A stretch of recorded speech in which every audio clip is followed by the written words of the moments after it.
आज के वीडियो में जिक्र होगा देवानंद की मशहूर फिल्म ज्वेल थीव का। अपने वक्त से आगे की सोच थी 1967 में बनी फिल्म ज्वेल थीव। आज भी इस फिल्म का जादू बरकरार है।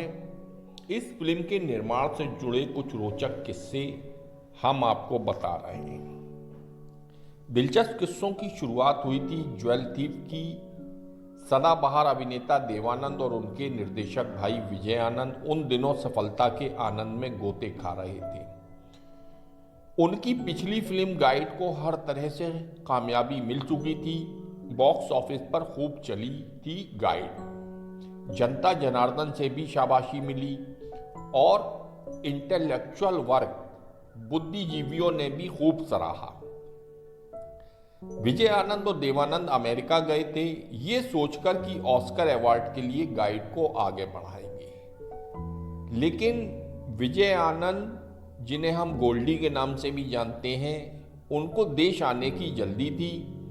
उनकी अगली फिल्म की कहानी तैयार थी, बस अपने वतन लौटकर उन्हें फिल्म को फ्लोर पर उतारना था। विजय आनंद को लग रहा था कि गाइड की कामयाबी के बाद उनका काम आसान हो जाएगा। इंडस्ट्री के बड़े नाम आसानी से उनके साथ काम करने को तैयार हो जाएंगे। मुंबई आते ही उन्हें सबसे बड़ा धक्का लगा गीतकार शैलेंद्र की ओर से। शैलेंद्र गोल्डी के प्यारे दोस्त थे और उन्होंने अपना तन मन धन लगाकर एक बहुत ही नायाब फिल्म बनाई थी, तीसरी कसम। राज कपूर के साथ गोल्डी के ही कहने पर उन्होंने वहीदा रहमान को हीराबाई की भूमिका के लिए साइन किया। तीसरी कसम के गाने, संगीत, अभिनय पक्ष सब कुछ शानदार था, पर फिल्म बिल्कुल नहीं चली। शैलेंद्र हर तरह से टूट गए, लाखों का कर्जा हो गया। उन्होंने गीत लिखना ही छोड़ दिया, जबकि गोल्डी को वो पहले ही कह चुके थे कि ज्वेल थीव के गाने वो ही लिखेंगे। रुला के गया सपना मेरा, बैठी हूं कब हो सवेरा, गाने के बोल उन्हें सुनाकर एक तरह से मंत्रमुग्ध कर चुके थे। विजय आनंद लगभग रोज शैलेंद्र जी के घर जाते, पर वे उनसे मिलने को तैयार ही नहीं होते। एक दिन विजय आनंद उनके घर के सामने ही बिलख पड़े।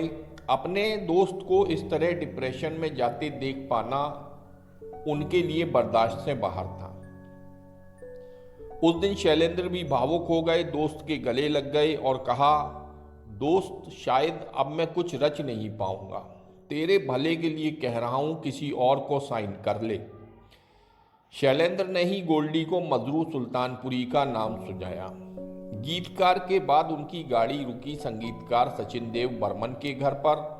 दादा उन दिनों इस बात पर खींचे हुए थे कि गाइड में उनका कंपोजिशन वर्ल्ड क्लास था, पर उन्हें फिल्म फेयर अवार्ड नहीं मिला। दादा मुंह बनाकर बैठे थे कि अच्छे काम की इंडस्ट्री में कद्र ही नहीं है। स्थिति को संभाला दादा के होनहार और युवा बेटे राहुल देव बर्मन उर्फ पंचम दा ने।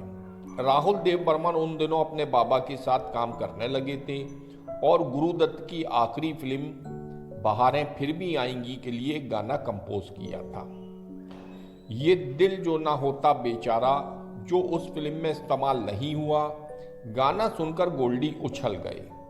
पंचम की धुन में नयापन और युवा खिलंदड़पन था, वही तो चाहिए था गोल्डी को। राहुल देव बर्मन ने वादा किया कि ज्वेल थीव के हर गाने में नयापन होगा। चलिए यहां तो बात बन गई।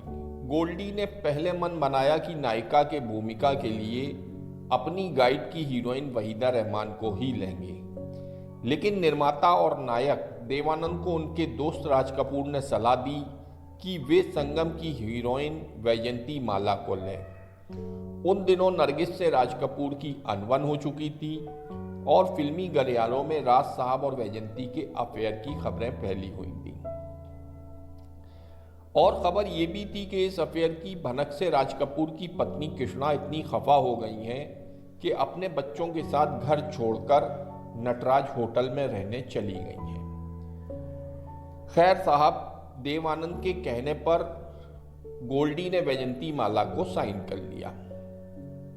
उस समय के डैशिंग हीरो राजकुमार गोल्डी से गाइड के दिनों में कह चुके थे कि वे उनके साथ काम करना चाहते हैं।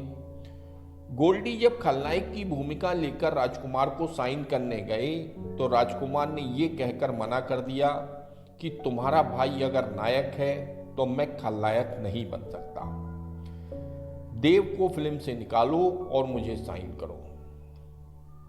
गोल्डी को इस परेशानी से बाहर निकाला दादा मुनि यानी अशोक कुमार ने। वैसे भी अशोक कुमार उन दिनों चरित्र भूमिकाएं करने लगे थे।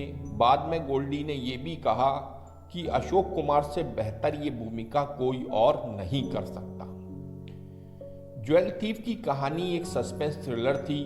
नायक अमर एक हुनरमंद सुनार है और उसका बहरूपिया प्रिंस एक चोर है, जबकि प्रिंस तो है ही नहीं। अशोक कुमार किस तरह नायक को जाल में फंसाता है और ये एस्टेब्लिश करता है कि उसकी शक्ल का एक आदमी है जो गलत काम कर रहा है। इस फिल्म में वैजंती माला के अलावा एक खूबसूरत भूमिका में युवा और चंचलता से लबरेज तनुजा भी हैं जो नायक पर मोहित है। तनुजा का गाना रात अकेली है, बुझ गए दिए जोश और मस्ती से भरपूर है।